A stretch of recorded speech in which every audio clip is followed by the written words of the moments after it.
"Why aren't you eating dinner?" my father-in-law asked, seeing us for the first time in a long time for New Year's. He must have noticed that there was only enough food at the dining room table for 3. "It happens all the time." "What?" My father-in-law looked curiously across the table at my mother-in-law and husband. "What exactly do you mean by it happens all the time?" "A daughter-in-law who can't give her mother-in-law grandchildren would have to be a slave, wouldn't she?" My mother-in-law responded casually while chewing on the hamburger steak I had made. "That's right. Ruby is our slave. She stays in the kitchen to take care of us while we eat," my husband chimed in, echoing his mother's sentiment. As expected, he continued, "He took me to his mother's every weekend to help her with housework, even though you couldn't give her grandchildren. I'm letting you stay here. You should appreciate her and do the best you can for my mom."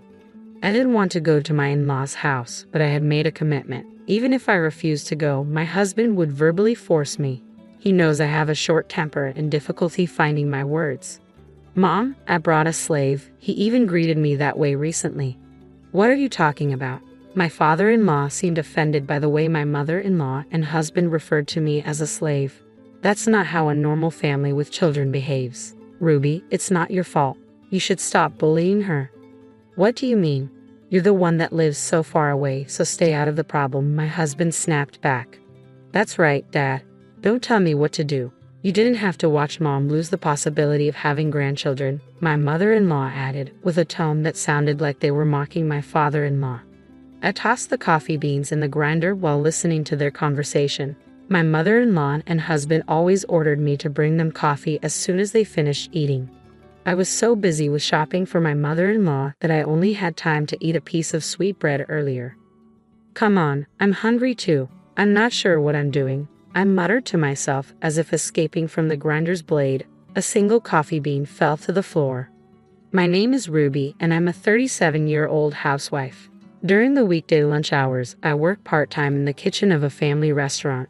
My husband and I rent an apartment. I used to work at the same local bank as my husband, but I left 3 years ago to focus on fertility treatment. We were unable to have children, so we sought medical attention and were told that the problem was on my side. After a year of treatment, I was told that it is impossible for me to get pregnant. My mother-in-law and husband changed shortly after that. Originally, we were both working and managing our own income and budgets. When I decided to leave my job, my husband took on the responsibility of covering our living expenses. He managed our savings, paid the bills for rent and insurance, and started giving me a monthly allowance. At first, we were able to live comfortably on $1,000 a month. However, when we stopped pursuing fertility treatments, my husband suggested we could save money. "Since we don't have fertility treatments anymore, you can save money," were his first words after we made the decision to stop trying to conceive. "Because of the financial burden of the treatment, I've been giving you more money for living expenses, but you don't need it anymore. You can go back to work if you want," he'd added. True to his word, he gradually reduced the amount he gave me, first $800, then $600, and eventually $500 a month. There was a time when I desperately tried to find work, but even then, my mother-in-law interfered.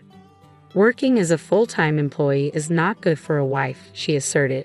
"If you don't share the housework, she will divorce you." "So you're saying I shouldn't work?" I questioned. "Of course, if it's only part-time, then fine. You need to devote yourself to Carl and serve me. You can't even have grandchildren, so it's the least you can do," she replied. Despite enduring painful treatments, I couldn't conceive. My mother-in-law's attitude towards me changed drastically. She'd call me frequently, asking me to run errands, and I worked every weekend at their house. No matter what I did, she found fault and complained incessantly. "Why are you folding laundry like that? Why not put the corners together and fold it correctly and neatly? Do it again," she'd scold, even throwing the laundry onto the floor once. It seemed like she relished in hurting me. One evening after dinner, my father-in-law noticed my distress and offered to take me out for a drink. "I'm going out for a drink. Do you want to join me?" he asked, showing concern for my well-being. His kindness touched me deeply, and I couldn't help but cry. "I saw that, and if you want, you can vent to me," he reassured. He took me to a local bar where we sat across from each other, sharing a beer and a whiskey soda. As we ordered mixed nuts and a salad, his compassionate presence was a welcome relief from the turmoil at home. I could tell Elizabeth and Carl were being rude to you, my father-in-law began, taking a sip of beer. He listened attentively as I poured out my grievances about how his wife and son had treated me since I stopped fertility treatments. I'm blamed for not being able to have children and am forced to run errands, I confided. My husband wouldn't let me work full-time, and he's reduced my living expenses since we stopped the treatments. Now, he only gives me $500 a month. What I hate most is being called a slave, I continued. Elizabeth is not happy unless she gets her way. She wasn't like this before, but she became selfish after having Carl. She would yell at me so much that I began to dislike her, and now we pretend to be a happy couple. Do you think it's because he doesn't want to be with me? I'm jealous my father-in-law has a place to escape to, I admitted. You're not tough enough to make yourself heard, he observed. Yeah, but venting to you makes me feel better, I admitted gratefully. Good, that makes me happy, he said before we had one more beer and one more whiskey soda before leaving the restaurant. However, as soon as we arrived back home, the situation escalated. I'm back, I announced as I opened the door, only to find my mother-in-law and husband standing there. Dad, did you have a night out with my wife? My husband questioned, eyeing both of us. What? I just invited Ruby for a drink, my father-in-law clarified. What kind of relationship is this that you can go out for drinks together? My mother-in-law interjected angrily. Just like your husband said, I retorted, feeling the tension mounting. What are you thinking, Ruby? Isn't it wrong for a wife to go to a bar with a man? You can't give me grandchildren, but you still have desires, my husband accused, joining in the finger-pointing. Enough. A powerful voice echoed as if thunder had struck. My father-in-law was enraged, staring down Carl and Elizabeth. What is it with you? All I wanted was for Ruby to relax, he thundered, his anger palpable. The rage sped up my heart rate. I thought, noting the intensity of the moment, mild men or people can become more difficult to deal with when injured. I mused, watching Elizabeth shudder at her name being called. Was she scared of him, or did she have something to hide? You said what kind of relationship do you have with your father-in-law that you go out drinking together? My husband challenged. That's my daughter-in-law is treated like a slave, and I took her to get her mind off it. That's what happened because of Ruby, my father-in-law clarified, cutting through the tension with his explanation. I can't have grandchildren, my mother-in-law's accusation hung in the air, a barb aimed directly at me. The words ignited a desire to yell, to defend myself against her constant blame for not providing her with grandkids. How can you say that when you hate children? I wanted to retort, but I bit my tongue. Yet even in my silence, I couldn't shake the urge to challenge her unfair judgment. Well, grandchildren are different than other children, aren't they? I finally spoke up, my voice edged with frustration. That said, I don't think you wanted grandchildren enough to treat Ruby like this. You're just making an excuse to point the finger at her. My mother-in-law seemed about to respond, but then she abruptly averted her gaze. Was she tongue-tied or perhaps fearful of her husband's reaction? Carl, wait, my attention shifted to my husband. I heard you only give Ruby $500 a month for living expenses. Do you keep the rest of your salary? I probed, unable to ignore the discrepancy. No, I pay rent and insurance, he countered, but his evasive response left room for doubt. As the silence stretched, he seemed unable to conjure a convincing explanation. I came here to discuss our future. Let's get right to it, my father-in-law intervened, leading us to the living room. What do you mean discuss our future? Just sit down, my mother-in-law commanded, her tone imperious. Make some coffee first, Ruby, she ordered, her words laced with condescension, but my father-in-law's sharp rebuke cut through the air. Don't tell her what to do. I complied silently, sensing the tension crackling around me. As the coffee brewed, my father-in-law resumed speaking, his tone authoritative. I'll be retired in a few years after my current assignment ends. I won't be living with you anymore. The revelation left my husband and mother-in-law stunned. What do you mean? They both protested in unison. We've been masquerading as a couple for years, so we no longer need to live together, my father-in-law explained calmly. I'll live where I want, and you can stay here. But my mother-in-law's panic was palpable. That's fine, but I changed my mind after you accused me of being unfaithful earlier, she protested, rising from her seat. I'm selling the house, Elizabeth. I'll leave you nowhere to live. Her announcement sent shockwaves through the room. Why don't you just get a place to live? My father-in-law suggested. But her response was desperate. How am I going to do that? I can't pay the rent. Get Carl to help you, my father-in-law suggested, unaware of the financial strain. He only gives her $500 a month. I'm sure he can pay for you. But my husband's nervousness betrayed him as he struggled to respond. That's not possible, he stammered, his discomfort evident. We don't have any money. If I do that, I won't be able to pay Mom's debt. The revelation hung in the air, casting a shadow over the room. You just mentioned debt, didn't you? My father-in-law's tone turned grave. Explain. I didn't mean what I said. I said explain. My father-in-law's voice thundered through the room, his anger palpable. My mother-in-law dissolved into tears at the sound of his fury, but his rage remained unabated. Mom owes me $50,000. I'm her co-signer, my husband confessed, his expression resigned. Around the time we stopped fertility treatment, Mom made an investment. She made some money at first, but then the stock market crashed, he admitted, his voice tinged with regret. You mean you lost money in the stock market and went into debt? I interjected, incredulous at the revelation. I used family funds. At the time, we were betting on stocks that were supposed to go up, but eventually we ended up in debt. Now, I'm paying it with my salary and Mom's repaying it by working part-time at a supermarket, my husband explained, his tone heavy with the weight of their financial burden. The news caught me off guard. I had never heard anything about stocks or debt. My mother-in-law had lost a significant amount of money in the stock market and had borrowed to compensate for it when I stopped fertility treatment. She must have tried to repay the debt by investing in stocks that were expected to rise. But as they struggled with repayment, those stocks failed to yield returns. Maybe. I couldn't help but voice my thoughts. That's also when you and Carl began treating me like a slave. Ruby, what are you trying to say? Were you just taking it out on me? My mother-in-law challenged, her voice strained. The slave treatment started around the time I stopped fertility treatments. I doubt it's because she wanted a grandchild so badly. But the simple answer is that she was taking it out on me because that was satisfying. I countered, the bitterness evident in my tone. As expected, my mother-in-law remained silent, her guilt hanging heavy in the air. And Carl used the money that he took out of my monthly expenses to pay off his debts. He could save money because there's no fertility treatment. He didn't give me less money for some strange, unknown reason. He just needed the money to repay his mom's debt. I concluded, the pieces of the puzzle falling into place. You stupid idiot. Finally, my father-in-law erupted, his frustration boiling over. Even if it's family money, it's money. I worked for and saved for you, only for you to invest it in stocks without consulting me. To top it all off, you lost it all. What the hell kind of money are you spending? My father-in-law exploded, his frustration boiling over. With those words, he abruptly left the room, as if struck by a sudden realization.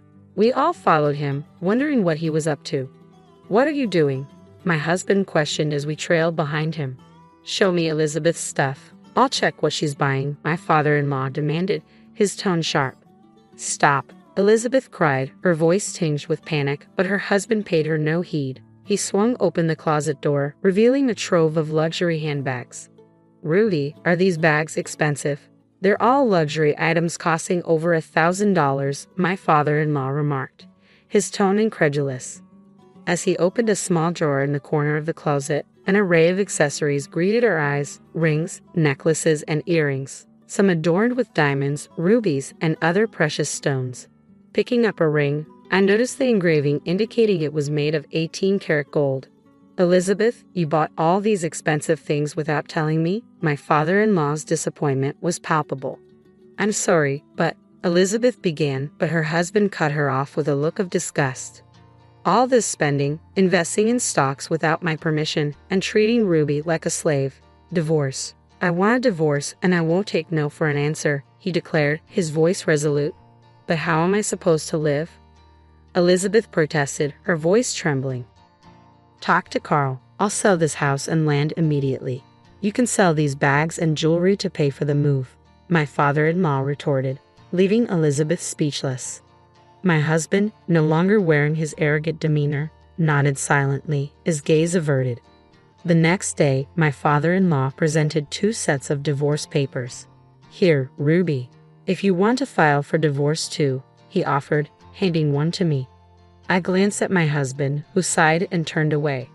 Of course, I wanted a divorce, but more importantly, we wanted alimony from these people.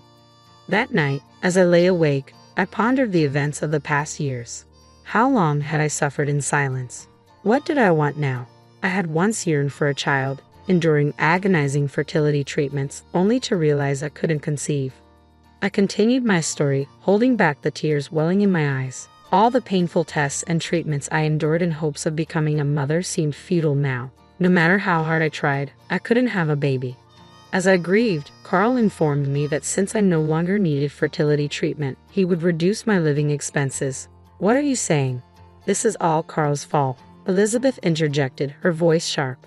My father-in-law's horror was palpable, and my mother-in-law fell silent, her accusations hanging in the air.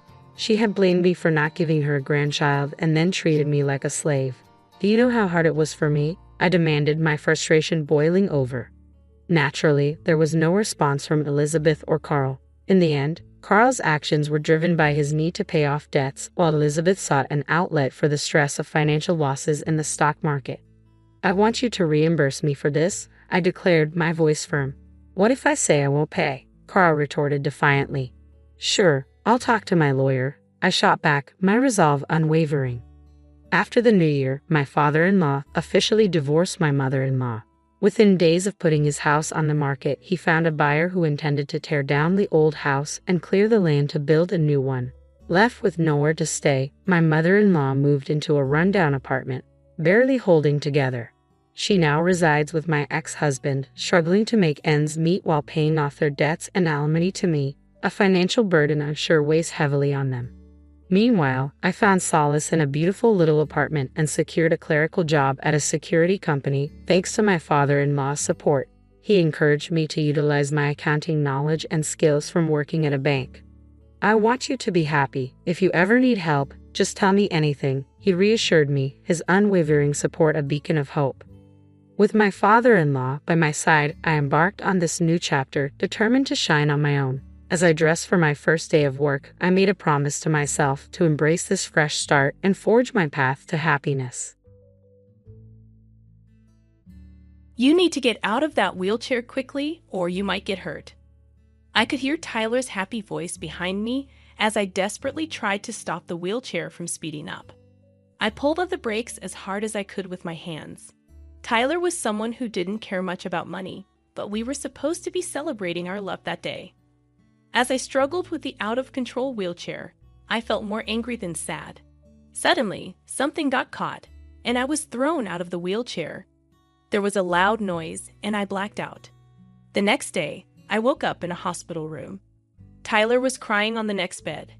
After a while, he noticed me and started talking, trying to sound comforting. "Are you okay, Amy?" "I'm glad," he said, with a forced smile. Then he started talking about how he got hit by a car and lost his leg. He became more emotional and showed me his amputated leg under the blanket. "Hey, you're going to help me, right? We're married, aren't we?" he said, expecting me to agree. But I refused. Tyler was shocked. "Who's going to help me then?" he asked. I decided to share my thoughts. I told him about myself, that I'm Amy Moore, a 45-year-old illustrator who used to love being active. I even competed in national swimming competitions when I was younger. But about 2 years ago, I got a disease that made my left leg weak. Now, I can't walk without a wheelchair. I explained how Tyler and I met at a group date and fell in love. We got married after dating for 3 years. We were happy until I became disabled. That's when Tyler's attitude changed. He started demanding money from my family to make our home accessible and to hire a helper. When I told him I planned to use my savings for that, he got upset, worrying that it would affect his inheritance. Tyler tried to apologize and backtrack, saying he thought we would need a lot of money from now on, but I saw through his excuses. I didn't trust Tyler's excuses. He seemed obsessed with keeping our money intact. Despite my doubts, I tried to convince myself that it was just his usual stinginess. Tyler kept bringing up inheritance and insurance. His excuses turned into suggestions like upgrading our insurance policy. I couldn't understand why he was so fixated on money. In the end, despite Tyler's protests, I decided to use my savings and bonus to make our home wheelchair accessible. I also hired a housekeeping service 3 times a week to help with chores.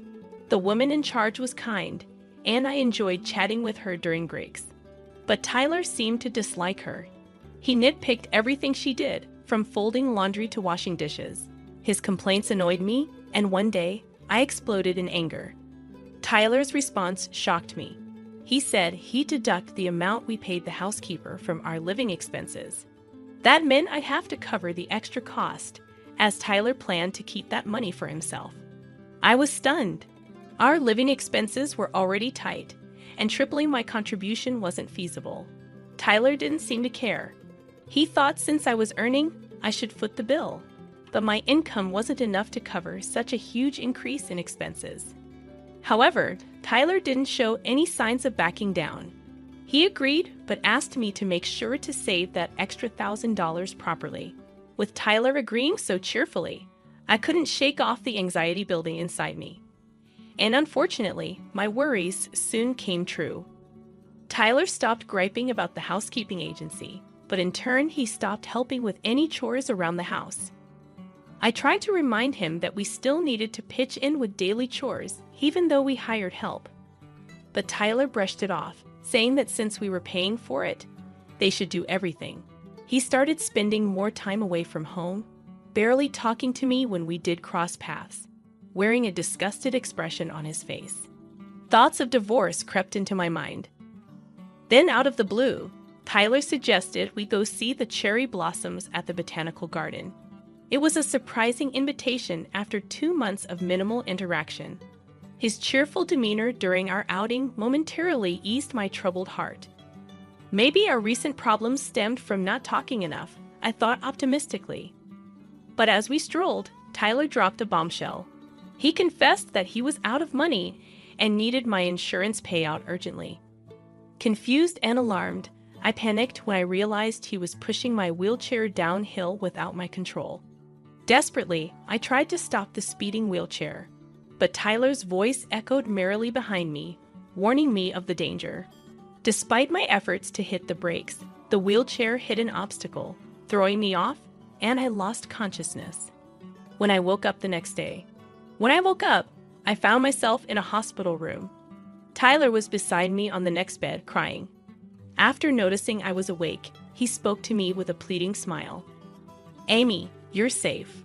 I'm glad. I was hit by a car. My leg. Tyler became increasingly emotional and uncovered himself, revealing that he only had one leg. "You'll help me, right? We're husband and wife, aren't we?" "I refuse," I replied firmly. Tyler was stunned. He never expected me to refuse. Speechless, he stared at me. Why would I help someone who pushed me down a hill just to get insurance money? It was a moment of madness. I regret it. Saying sorry won't fix everything. If you were supposed to save $1,000 a month for me, what happened to that? "I am doing that," Tyler stammered. "Oh, really? Then you can pay for this hospital, stay with that money." Tyler panicked because his bank account was almost empty. I knew this because I managed our finances and kept track of our bank accounts. I discovered that instead of saving money, Tyler was sending it to another woman. I hired a detective and found out Tyler had cheated on me and had a child with his affair partner. The money was going to his affair partner as child support for his kid, 4 years old. Cute age, huh? Have you been visiting her? How long have you known? "A month now," I revealed. Tyler was shocked. Then I dropped another bomb on him. "Really? I was shocked because you're paying child support for someone else's child." Tyler looked confused because he believed the child was his own. I couldn't help but laugh. "What the hell are you talking about? That kid is truly mine," Tyler said angrily. Hearing this, I burst out laughing even more. Tyler looked at me as if I was something creepy. So, I decided to reveal the truth to him. "You see, you can't even have children," I said, laughing at his bewildered expression. "Since we met, you really thought I was the reason we couldn't have kids. Well, I was considerate and didn't tell you, but your father knows." "It's a lie," Tyler said, his face drained of color. In reality, we had been trying infertility treatments for about 3 years since we got married. Tyler reluctantly took the test, and it turned out the issue was with him. But after discussing with my father-in-law, we decided not to tell Tyler. My father-in-law believed Tyler, who was emotionally fragile, wouldn't handle the news well. After explaining all this, Tyler suddenly called someone on his phone. "Hey, you had an affair, didn't you? The kid isn't mine, is it?" Tyler yelled into the phone. I realized he was talking to his affair partner. They argued back and forth, but it seemed Tyler was getting nowhere. At that moment, I couldn't help but laugh when I heard Tyler accuse her of having an affair too. Ignoring Tyler's heated conversation, I brought the discussion back to us. "Remember signing the papers when we decided to save that $1,000 you spent?" I asked. Tyler seemed dismissive, but I sighed, knowing he probably planned to backtrack anyway. I showed him a photo on my phone.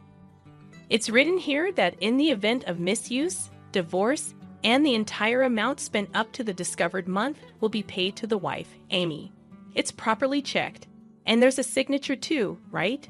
It's even notarized." Tyler looked frustrated, then turned to me with desperate eyes. "Please, Amy, I was just possessed. Please don't say divorce, okay? Besides, I can't pay such a large amount. Divorce is settled. I can't do it anymore. But don't worry, you can pay the spent amount in installments." Seeing him like that, with a face like he was the victim, I couldn't help but feel a mix of emotions. I sighed and called out to the figure hiding at the entrance of the hospital room. "Please come in, Dad." As his father-in-law entered, Tyler shouted, but his father-in-law's face was red with anger. "This is the end of our relationship." "What are you talking about?" Tyler asked, confused. His father-in-law came over to me, apologizing. "I'm truly sorry. I won't ask for forgiveness, and it's fine if you don't. Please file a complaint. I'm just glad Amy is safe. Thank you." I could see tears streaming down his face, and I glared at Tyler, knowing he was the reason for making my beloved father-in-law feel this way. "Don't you feel anything seeing this? It's your fault. Always spending money, earning more than me, and your rich family is stingy. I don't know why I married you." "So you were after the money too?" I said, feeling like all our beautiful memories had been tainted. My voice was the lowest it had ever been. Tyler looked surprised, and I forced a smile. "Marrying for money and then having to pay it back in the end. Huh, shut up. I'm not paying." "Too bad. Payment is a done deal," my father-in-law said sternly to Tyler, who went pale and started shaking. Just then, a middle-aged doctor in a white coat entered, interrupting the tense atmosphere. He handed me a document. "Is there a reason you're not receiving treatment for your leg?" he asked. Confused, I looked at Tyler, who avoided my gaze. "If you have surgery on your leg, you'll be able to move again. Didn't you hear that when you were diagnosed before?" The doctor continued. "I didn't hear," I said, looking at Tyler, who remained silent. Realizing something was wrong, I turned to the doctor. "Could you please tell me the diagnosis directly? I didn't hear it at the time." The doctor explained that my illness was temporary paralysis caused by a herniated disc, and with rehabilitation, I would be able to walk again. Tears welled up in my eyes. I had trusted Tyler's lies about my condition, but now I knew the truth. There's not a shred of affection left. "Tyler, what's going on? Say something!" My father-in-law yelled, but Tyler just cried, overwhelmed by everything. And in that moment, I realized that if I were free from Tyler, I could truly roam the world again. I'm always left behind. If she's in a wheelchair, she will always stay home and won't have more fun than me, right? So what? Your selfish jealousy has forced me to live in a wheelchair for 2 years, knowing I could have surgery to eliminate the pain and paralysis, and you kept silent. That's the worst. At my words, Tyler hangs his head in exhaustion. I look at him with cold eyes, and both the doctor and my father-in-law seem angry at Tyler for selfishly denying me my chance for treatment. "So, Amy, may I explain the surgery to you tomorrow?" the doctor asks. Yes, please do, I say, instantly brightening up.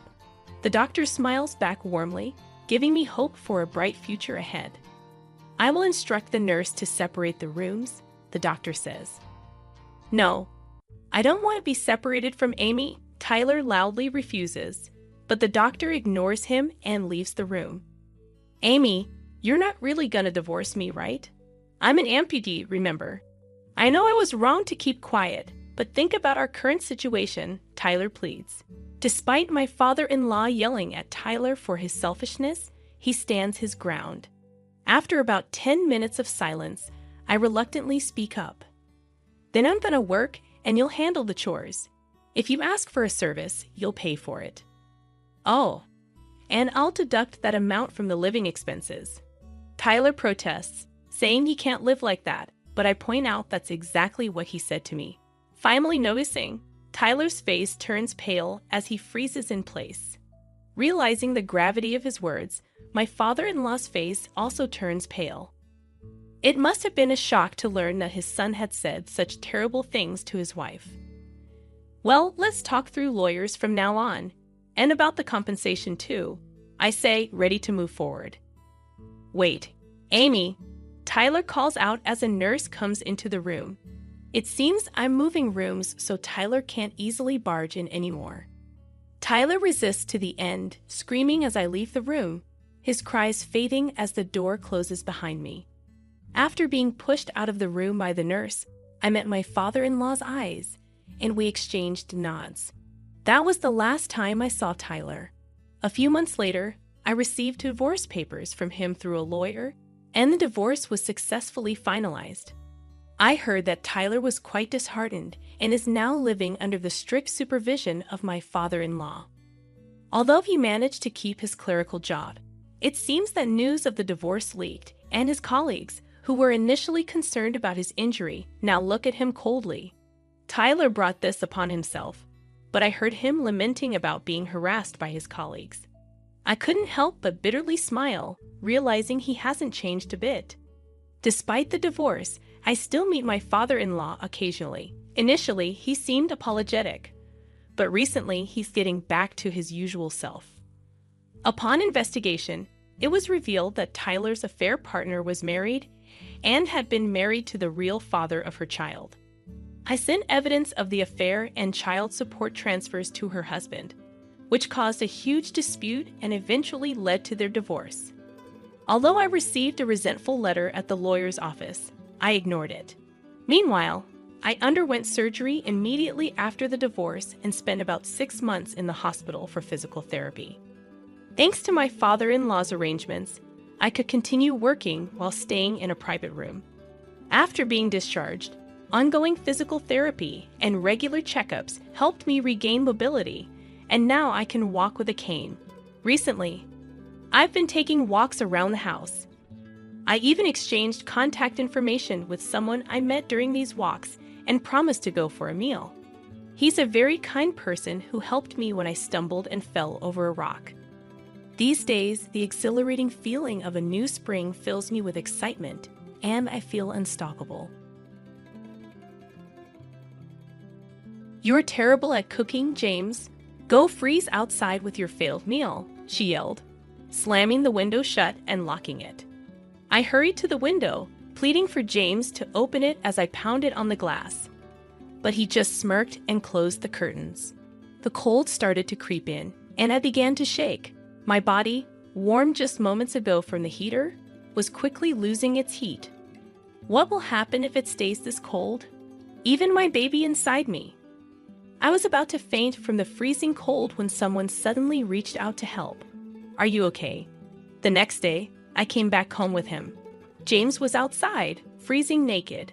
I was stunned at the sight, but Liam stepped forward. Isn't that what you said? If you can't cook properly, then freeze outside. Liam gave James a stern look and spoke in a cold tone. James, shivering in the yard, could barely muster a response. I'll call for an ambulance out of kindness.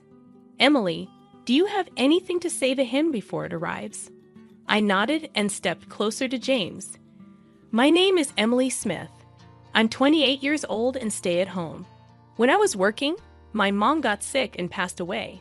Then, my dad suddenly died from a heart problem. I was left all alone since I'm the only child. It was really hard being by myself, but I kept busy with work. Emily, are you okay? You seem stressed.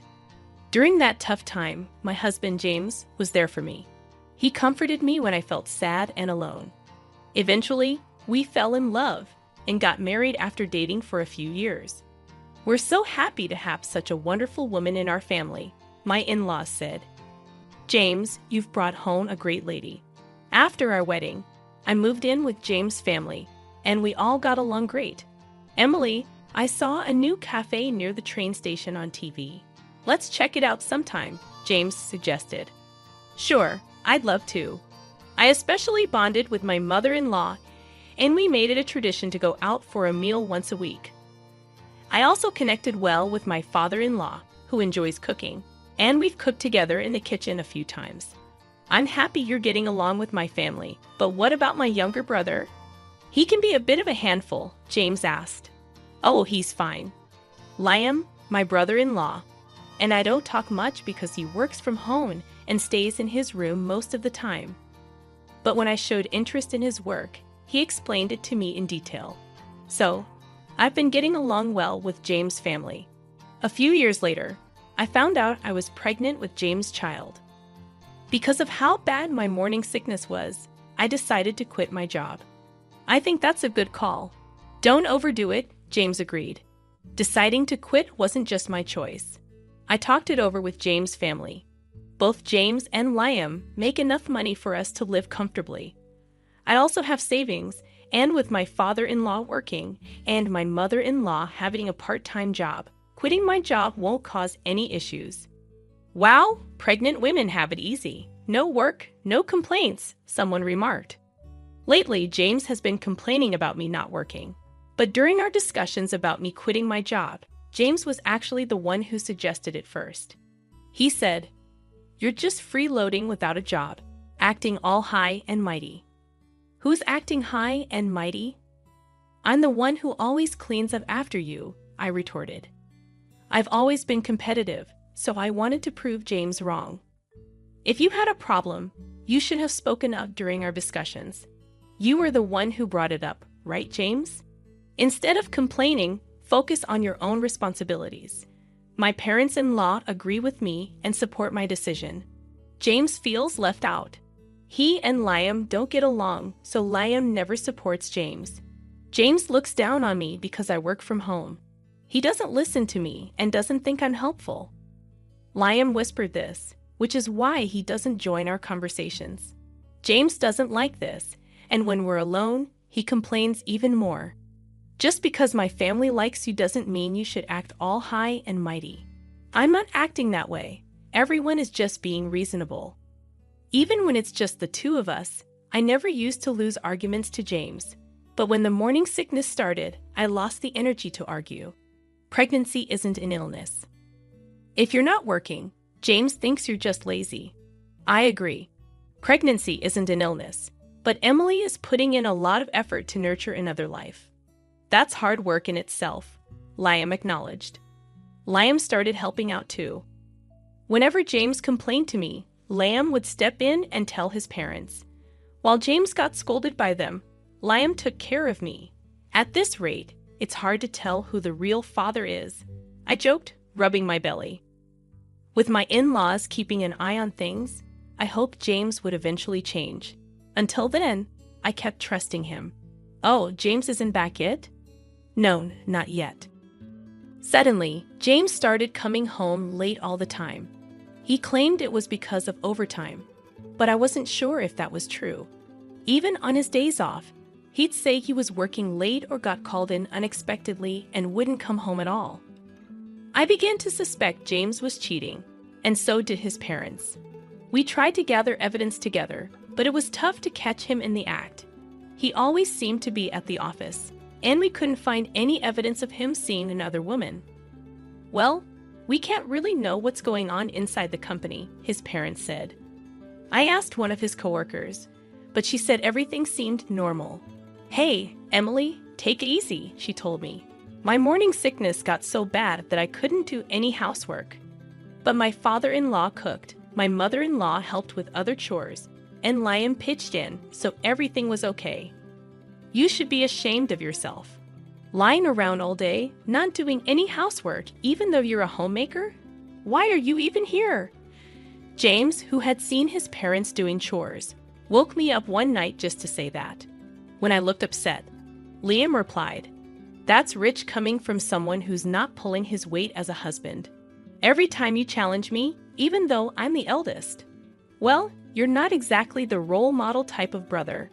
You've always been a bit of a know-it-all," Liam retorted. The argument between the brothers escalated, almost turning physical, before their parents stepped in to stop them.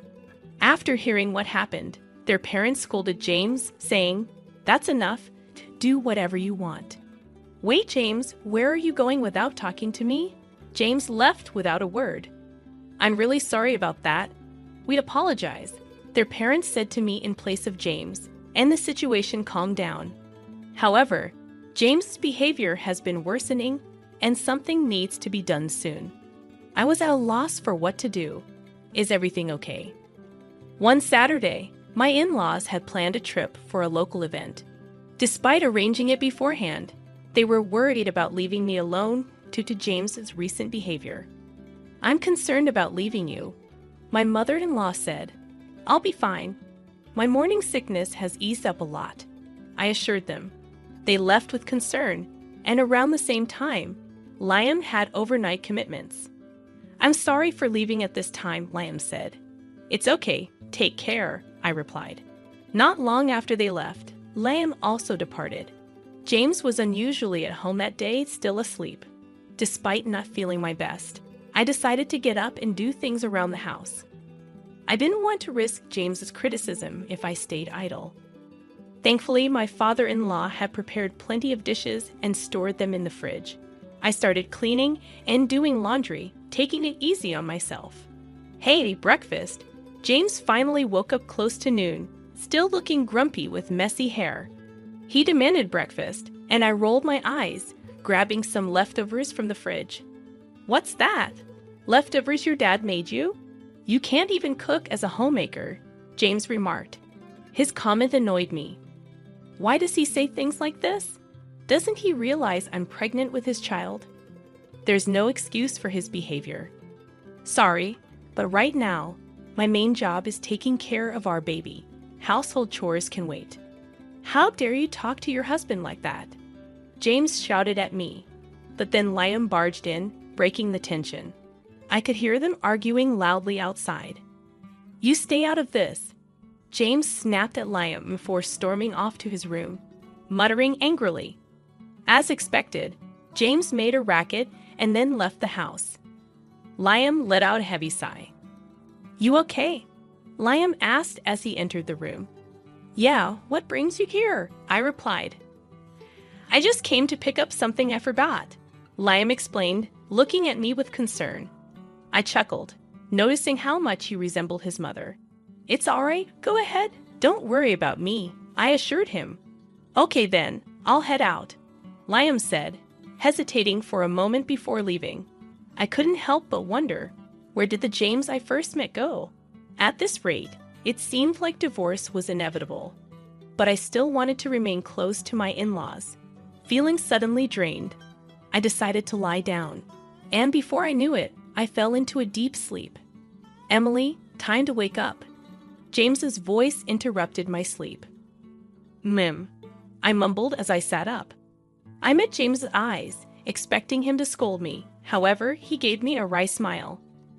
I'm sure I'll get an earful from James later, I thought. "I wanted to let you sleep, but it's already evening," James said in a surprisingly gentle tone. I was shocked by his kindness. "I've prepared dinner, so when you're ready, come join me," he added before leaving the room. I noticed a blanket over me and couldn't help but wonder if James had covered me. I went to the kitchen and found my father-in-law's dishes already warmed up, ready to eat. "I'm sorry, Emily," James said sincerely. "When I found out we were having a baby, I was thrilled, but then I got overwhelmed and took it out on you. This cake is my way of apologizing."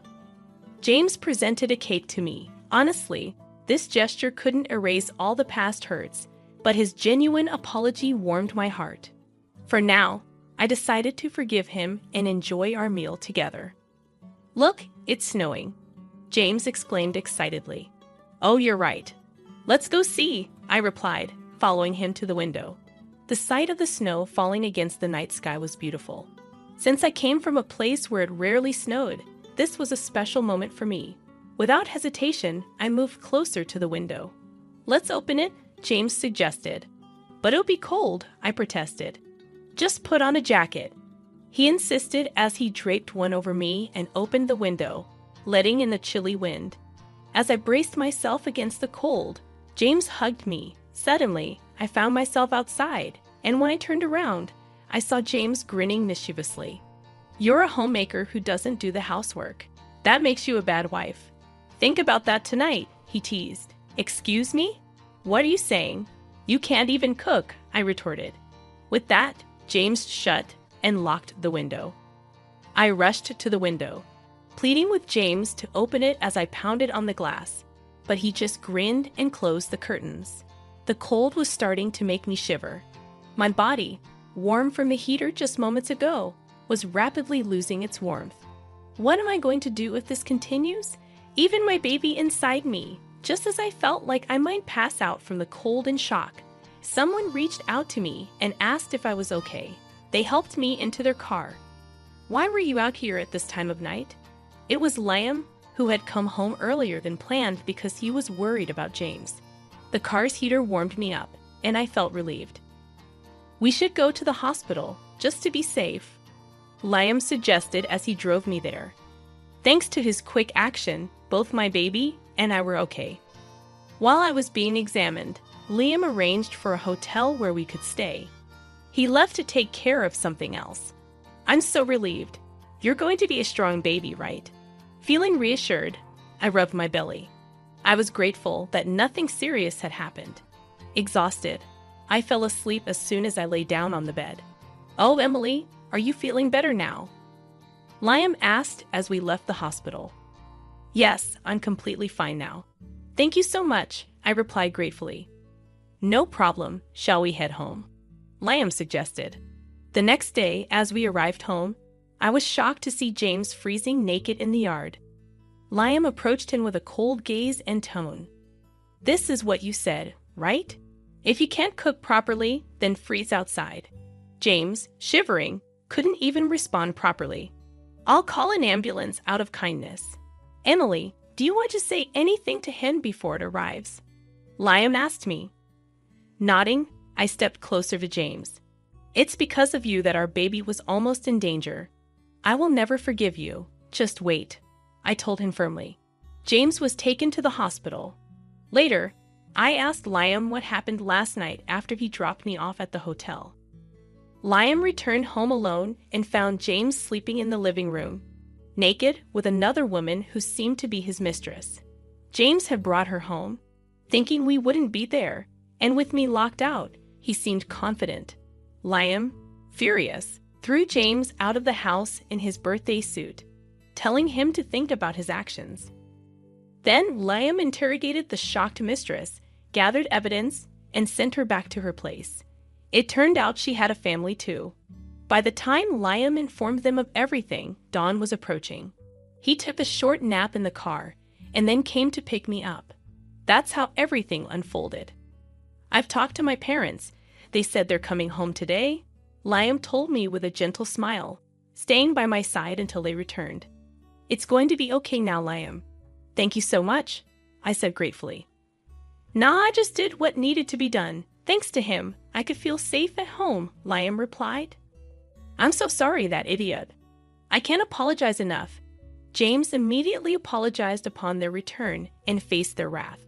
James was forced to pay child support, and it was decided that he would be kicked out. "I'm so sorry. It was just a mistake, Emily. I truly love only you," James pleaded, but I ignored him. I wish he'd stop treating me like a fool, I thought to myself. Suddenly, James became aggressive, raising his hand at me. "Enough is enough, my Dan's son." Liam intervened, grabbing and twisting James's arm. With the help of my father-in-law, James was easily overpowered, and I felt relieved. I really just lost my mind for a moment. Emily, James said remorsefully as he was thrown out by the two men, while I was comforted by my mother-in-law. He was pathetic until the very end, I thought to myself. As for James, that's all I ever thought. By the way, Liam's pretty strong, isn't he? Considering what just happened and how he tossed a full-grown man outside, Emily remarked. Oh yeah, he used to do combat sports back in the day. I wouldn't recommend trying that move on just anyone though, Liam said with a smile. Emily felt a flutter in her heart at his smile, and her mother-in-law laughed upon noticing. With such good looks and strength, it's surprising he doesn't have a girlfriend, her mother-in-law teased. Liam bashfully looked away, which Emily found endearing. From then on, Emily decided to stay and be cared for in her in-laws' home since she had no other family or reliable person to turn to. If you'd allow, I'd love to hold your baby, her mother-in-law said. Of course, anytime, Emily replied. Right now, the four of us are eagerly awaiting the birth of my precious baby, Emily thought to herself. Talking to Liam, Emily found out that James the Fair was with a junior from his office. No wonder she wouldn't spill the beans when asked, Emily thought. The two of them were sneaking around and getting cozy at various spots. Once I reported it to the junior's husband, he did a thorough investigation. With that evidence, my divorce process went smoothly. Both of them got fired for fooling around during work hours and for claiming their dates as business expenses, Emily recounted. Thank you for all the help, Emily said to Liam. Well, it's only natural to want to help someone you love, right? Liam replied, his face turning beet red. Wait, what? Emily was surprised, and both of them blushed. Then Emily found out that Liam had feelings for her for a long time. I always thought I should hide these feelings, Liam confessed. I never imagined he felt that way about me, Emily thought. Honestly, I'm not ready to be in a relationship like that right now, Emily said. I understand, but if you can wait a bit, I want to explore these feelings, Liam said. Emily smiled, and Liam smiled back happily. I'm going to do everything I can to make you see how much I care, Liam declared. Okay, I'll be ready for that, Emily replied. Liam's parents overheard their conversation during dinner, which was really delicious. Looks like Liam has a girlfriend now, his mother teased. Liam blushed and responded playfully. Both his father and I laughed at that, Emily remembered. Afterwards, I gave birth to our lovely daughter right on time, Emily proudly shared. She's so cute. Congratulations. She looks just like Emily, adorable, Liam's parents said. I don't want to let her go, Liam said happily, embracing his role as a father. Years later, I happily married Liam again, and our daughter calls him Daddy. Liam adores her. Emily remembered fondly.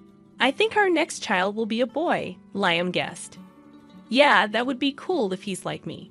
But having a boy who looks like you would be awesome too, Liam added. I'm pregnant with our second child now. Our daughter is thrilled about becoming a big sister, Emily said happily. We're all thinking of names together. It seems like our daughter's suggestion might win, Emily laughed. I'm going to make Emily our daughter and the new baby happy, Liam promised. Don't forget about yourself in that promise, Emily said with a smile. We're planning to live happily ever after, all 6 of us together, having fun and getting along. That's our plan, Emily concluded. We can't wait to go out together as a family